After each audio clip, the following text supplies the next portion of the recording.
Good evening. Welcome home. My name is Daniel Brower. I use he, she, or they pronouns, and I am the transitional minister at First Christian Church of Decatur. Welcome to our 601 midweek meditation. As you can see, I'm not actually at church right now. Also, I'm not in the field right now. While I am currently on orders with the Army, I am also currently testing positive for COVID, so I'm quarantined in my office. Hooray! I tell you what, this start to AT is not shaping up the way that I thought it would. I had a vision of how ministry with my soldiers at annual training was going to go, and now we're doing this, which honestly is kind of par for the course when it comes to ministry. And I say that all the time when people ask me like what it's like to be a member of the clergy. I always tell them that whatever you think ministry is going to be, it's not that. I mean, yes, sometimes it is that the counseling and the preaching and the praying and the worshiping and the studying and the visiting and all that fun stuff you usually think that pastors and chaplains and other clergy people do. That is definitely part of it. That's why you think that. And it's not only that, right? Sometimes it's cleaning bathrooms. Sometimes it's doing inventory, going shopping, wrangling creatures that get loose inside your building, sleeping in the woods, sleeping in my office, in all kinds of stuff that you normally wouldn't think about when you think ministry. And yet here we are. I remember one time when I was trying to help out with the Christmas tree sale and be at drill at the same time. One of my chaplain colleagues approached me very kindly, by the way. He's a very nice guy.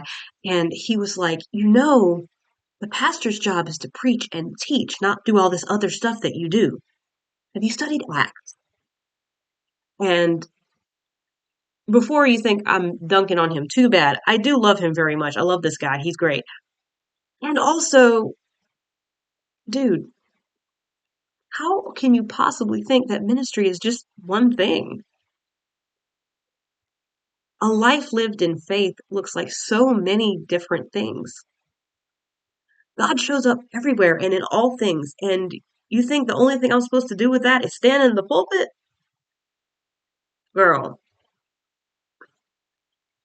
And God's people show up in all kinds of ways and forms, and service with them is so widely varied, but you think it's supposed to be one thing? Come on, bro. Now, as I'm talking about this, I keep saying the word ministry, and you should know this. I don't just mean ministry in the clergy sense. Our tradition is Christian Church Disciples of Christ, and that means we believe that all people are ministers of the gospel. Everyone following in the way of Christ has a charge to love God and to love others and to live out that love in their daily lives. That ministry isn't just going to look like one thing either. Like, yes, sure, sometimes it looks like being a member of the clergy. And sometimes it looks like being a nurse, or an artist, or a lawyer, or a parent, or a dancer, or just a person quietly choosing love every day in a world filled with hatred.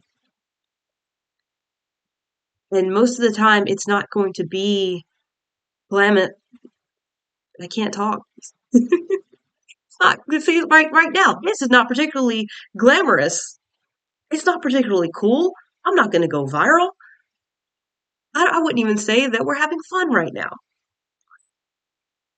And it's always worth it. Even and especially in times when you seem to be the only one making an effort toward peace and justice. Following Jesus and living your life in his way still matters. We are surrounded every day by those who would use religion to denigrate and exclude and shame other people. I mean, it's the first Wednesday in June, right? Happy Pride, everybody. We're already seeing an uptick of people who want to use their faith to justify othering and excluding people who love differently than they do, who express their gender differently than they do. This is not of Christ. And that is why it's important to continue to live out the love that we have been shown. Your ministry in the world, whatever it is important. Whether you think of it as ministry or not, it's important. Whether it's big or small, popular or private, world-changing or just changing the lives of one or two people, all of it matters. The way that you live out your faith matters. Even if it doesn't look the way that other people expect it to, or even the way that you expected it to. I mean, this Sunday is Pentecost Sunday.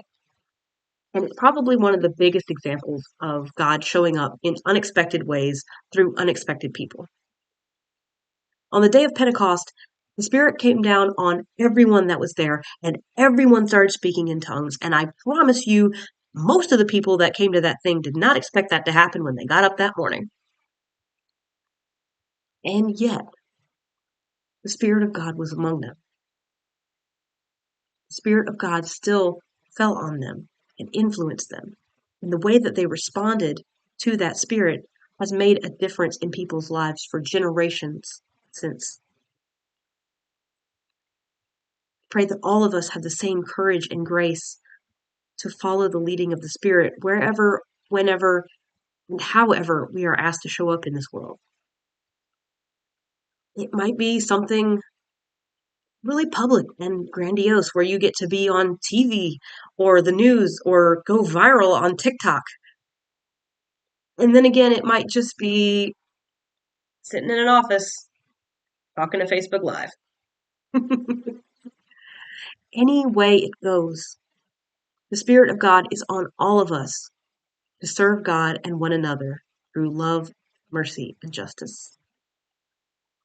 Now, if you want to learn more about the story of Pentecost and how it relates to our life and ministry together in these days, why not join us for worship this Sunday? Obviously, I'm a little bit out of pocket. So, we have the Reverend Dr. Stan Saunders stepping in to preach for us at the worship service, and Dr. Rosamond Rodman stepping in to teach Sunday school at 9:15. I swear, they do all the cool stuff when I am not there. But you could be there this Sunday. Like I said, Sunday school starts at 9:15, and then the worship service is directly after that in the fellowship hall at 10:25. We're in the fellowship hall, so we don't bake in the sanctuary this summer. I miss seeing all of you in person, and I look forward to seeing all of you back in just a few weeks, and I will definitely see you online this Sunday. But you know, whenever I see you, whether or not I see you, this much remains true. God made you special. God loves you very much. And so do I. Have a good night, everyone.